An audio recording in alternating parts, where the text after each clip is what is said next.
Hey Capricorns, how y'all doing? Welcome. We're going to be taking a look at the first half of April general reading here. So in the meditation, it was short but sweet. I saw a crocodile, quite ferocious crocodile, you know, I suppose just being a crocodile. And it flung itself from a riverbank into a moving river, floated down the river, and then in the process of floating down said river, turned into a wooden toy of a crocodile. Like it turned into, like it shrunk, it turned into like a toy. And then it stopped at a point in the river when a child spotted it, pulled it out of the river, and this child was so happy and ecstatic to have found this beautiful piece. It was like a piece of carved wood. Someone had taken a piece of wood and carved it into an ornate, beautiful crocodile toy. This kid was so over the moon to get this out of the river, goes and I see him put it on his, like a sill in his bedroom and look at it and just so excited and amazed. And it was his personal treasure. So that was the meditation. Like I said, short but sweet. And we'll take a further look into the cards here, but crocodiles are all about timing. They can equate to a certain Four of Cups energy within the Tarot, which is about a dissatisfaction that can arise in terms of how things appear or how they arrive or in what time they arrive. So it's interesting with how the crocodile, went into the river one way, right? Being a standard issue crocodile, and then came out of it looking very different. But it was how it came out was so treasured by this little kid, right? I want to say, be open to what form it takes or in what time it comes. Feels like the message here. Because it may well surprise you, the timing or the form of whatever this is we're talking about here. But the result is like, you may be genuinely surprised at the happiness or the reaction or the reception, I want to say, of whatever this is. I think it could blow your mind a bit if you're open to what it looks like, what form it takes, and what time it comes in. So we're going to look at the cards. Before we do, I am doing a new format. So I'm going to start with the meditation, full frontal face for you guys, welcoming you and talking about what I saw. And then we're going to do another camera angle and make it all about the cards so that you guys can see the details on the cards and the beautiful images. And sometimes you guys see things of your own in the cards that are personal meaning to you. And I want you to get the best of both worlds. So I would love if you could let me know in the comments what you think of the new format. Does it work for you? Why or why not? Really let me know. I want to hear from you guys. I want to give you guys the best possible experience so that these readings can be of the most help to you. Also, another quick announcement, my Facebook group. I'm going on and on about it because I love it so much. And I would love for you to join if you haven't already. So it's a private Facebook group for metaphysically minded, spiritual, supernatural loving people to get together and ask questions and share stories and, hone their intuition and talk about astrology and tarot and whatever have you. It's a really beautiful, safe, inclusive, uplifting space. I would love for you to be a part of it. The link to join is in the description box below. And with that being said, let's take a look at your cards. Hey Capricorns, let's take a look and see what your animal energy is for the first half of April here. Coming off of that crocodile meditation. Let's see what's going on for Capricorn for the first half. Oh, ha, ha, ha, ha. And here we are. Interesting. Considering this would be considered, I don't know if they should share the same habitats in certain places. But, we kind of have like a prey and then a predator coming off of the meditation here. But this is really, really good. So first of all, the fact that this is an earth animal, you guys are earth signs, that is always auspicious when that links up. So I always really like to see that. Also with the rabbit, this is one of those energies where it could go either way. So again, there's a light and shadow side to everything. But with the rabbit medicine, the light side of rabbit is that it's high fertility, high potential, high productivity, right? Abundance. It's very Empress energy, right? Sowing those seeds, you know, nurturing them and then reaping the rewards of doing so. However, the shadow energy of the rabbit equates to a 9 of swords, right? It's kind of like the Empress on one hand, it's the 9 of swords on the other, which speaks of high anxiety, sleepless nights, worrying about things, not being able to turn off your brain when it's time to turn off your brain and get some rest, which in turn enables you to turn around and get more done anyway, right? So it's an interesting dichotomy there. Also with the rabbit energy, this is also very much about self-fulfilling prophecies, right? So it's an aspect of like the rabbit in the woods who tells all of their friends that one day the eagle is going to find them and eat them. And then one day the eagle overhears the rabbit telling everyone that that's what's going to happen, alerts it to its location, and then boom, like that's dinner, right?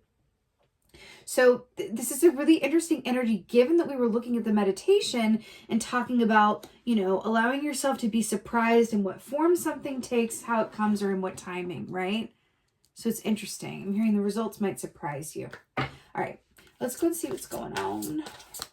First half of April. Oh, yeah. Perfection, perfection, perfection. So we have the 2 of Wands here, which is so brilliant. So the Wands rule the actions that we do or do not take usually around the work that we love to do. It can also be about any interpersonal relationships that really inspire us, right? But 2 of Wands is about, you know, you've had the Ace of Wands, which is that burst of inspiration. Then we go to the 2 of Wands, which is about really putting pen to paper, right? Getting to task, making it happen, making inquiries, making progress, right? But there's also an aspect of the 2 of Wands where you are a one-person show in some way or another. You're not at the point where either a lot of people know your name or a lot of people are jumping on board that ship with you to help you move it forward. That's more 3 of Wands, when suddenly you have a team working or you have a greater sense of like, you know, reputation or stability that you can like ascend from. 2 of Wands is those grassroots sort of vibe here, right? So it's interesting that we're looking at this and then we're looking at the way that something comes through and in what timing as well. Because there's also an aspect of 2 of Wands. It's like waiting and planning and seeing when and if, right? And kind of tailoring it, getting the details down, right? So that's interesting. Let's see what else is going on. Oh, we have the Empress here. Now, how interesting. We were talking about the rabbit and how the light side of the rabbit energy is the Empress. So fascinating.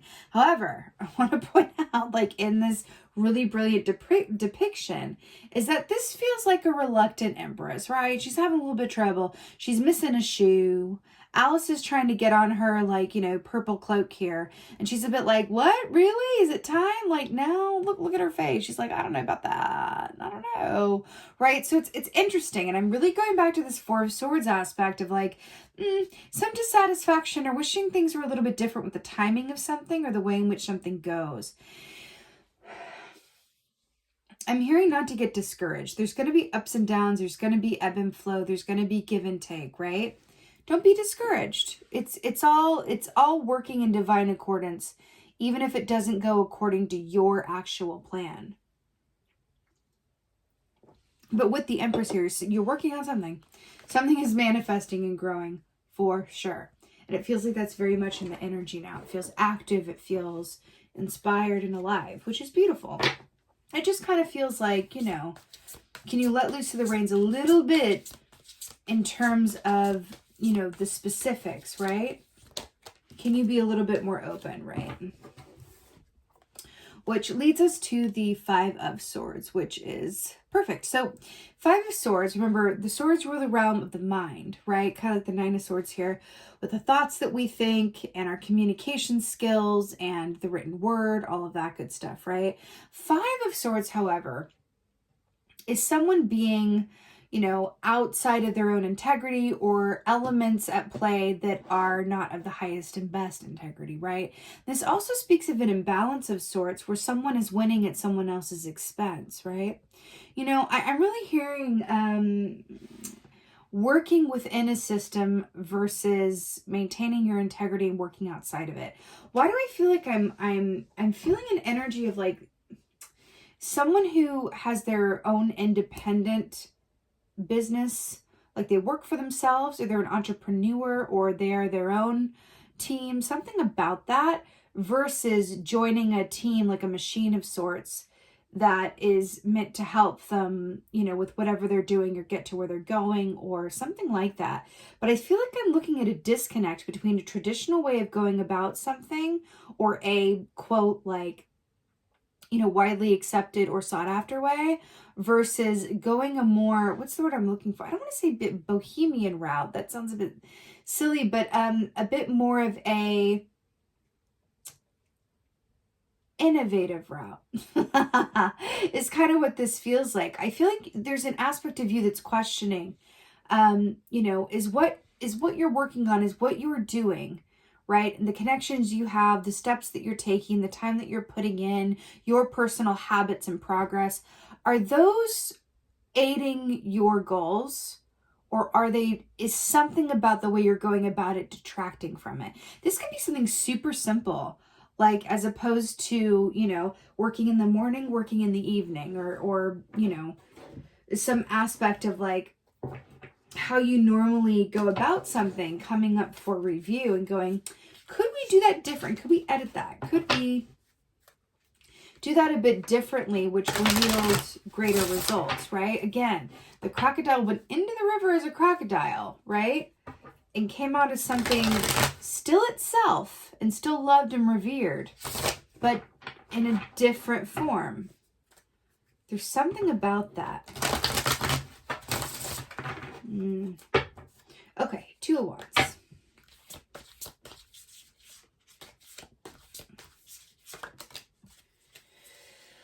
Wow, okay. So we got the Knight of Pentacles here. Yeah, this feels a lot about work, people. Work and or personal progress, right? Because there's work that we do and make money at doing it, we're passionate about. And then there's like doing the work, the inner transformative work, which is also this, right? So Two of Wands, Knight of Pentacles. You know, this is you. This is you in your Knight form as an earth sign. So we have earth and fire here. Interesting. Not two elements that traditionally can survive each other, right?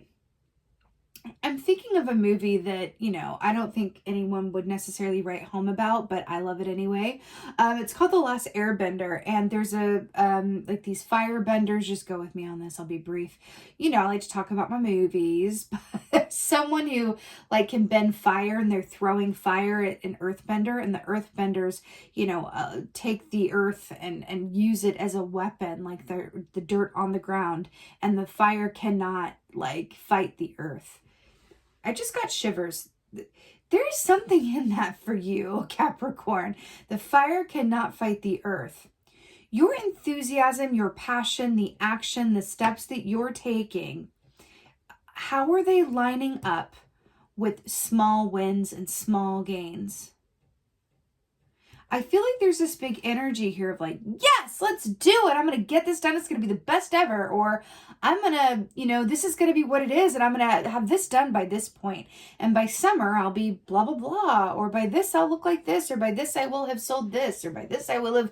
It's this like surge of like, you know, yes, like it's a big, big C energy. Okay. Big Capricorn energy. And it feels very traditionally Capricorn in that way. But I'm hearing to kind of maybe reconsider how much fire is going into it, and is your slow and steady progress of your earth sign self.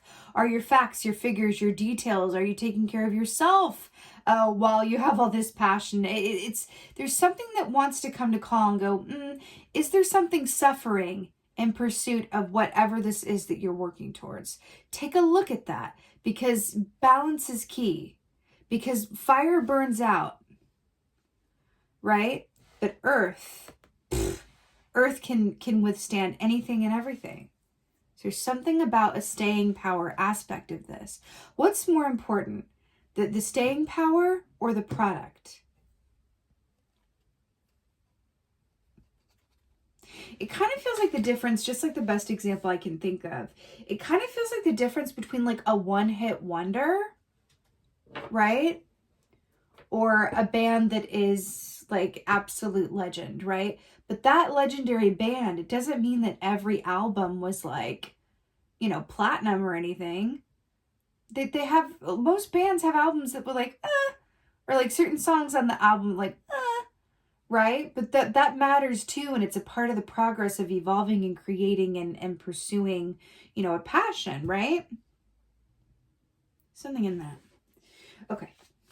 Empress. Right. I mean, so we have the, I want you to see this. So we have the 10 of Swords to clarify the Empress here. So with the 10 of Swords, this is like a whole ambulance, and we got the, like, the ringleader looking over this whole thing.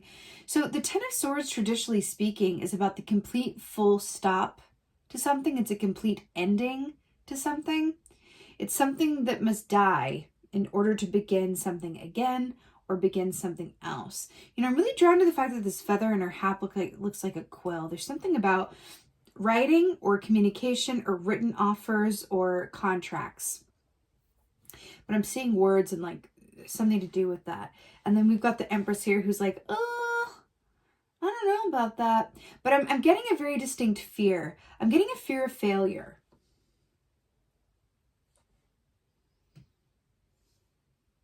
I'm getting a fear of failure.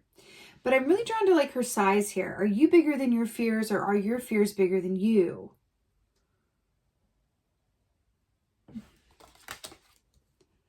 Your choice. Five of Swords.